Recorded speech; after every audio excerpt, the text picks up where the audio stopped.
महाराष्ट्र में बीएमसी चुनाव की हलचल के बीच एक ऐसी तस्वीर सामने आई जिसने सियासी गलियारों में तमाम तरह की चर्चाएं छेड़ दी हैं। एनसीपी में टूट के बाद पहली बार अजित पवार और सुप्रिया सुले एक साथ एक मंच पर नजर आए, जिसे लेकर अब चर्चा एक बार फिर तेज हो गई है कि क्या एनसीपी फिर से एक होने वाली है।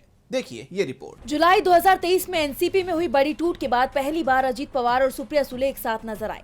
मौका था पुणे और पिंपरी चिंचवड नगर निगम चुनावों के लिए साझा घोषणा पत्र जारी करने का।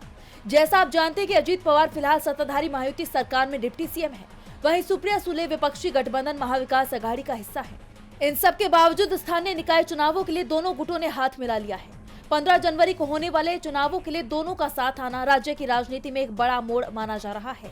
तो साथ ही अब इस तस्वीर के सामने आने के बाद तमाम तरह की चर्चाएं तेज हो गई हैं। पूछा जा रहा है कि क्या अब एनसीपी में मनमुटाव खत्म हो गया है और क्या अब एनसीपी फिर से एक हो जाएगी, क्योंकि कार्यक्रम में इस घोषणा पत्र से ज्यादा दोनों नेताओं की मौजूदगी चर्चा का विषय बनी रही। हाल ही में अजित पवार ने शरद पवार से भी मुलाकात की थी, जिसने एनसीपी के एक होने की अटकलों को और हवा दे दी। अब अजित पवार से पूछा गया कि राजनीतिक गलियारों में चर्चा है कि क्या पार्टी फिर से एक होगी।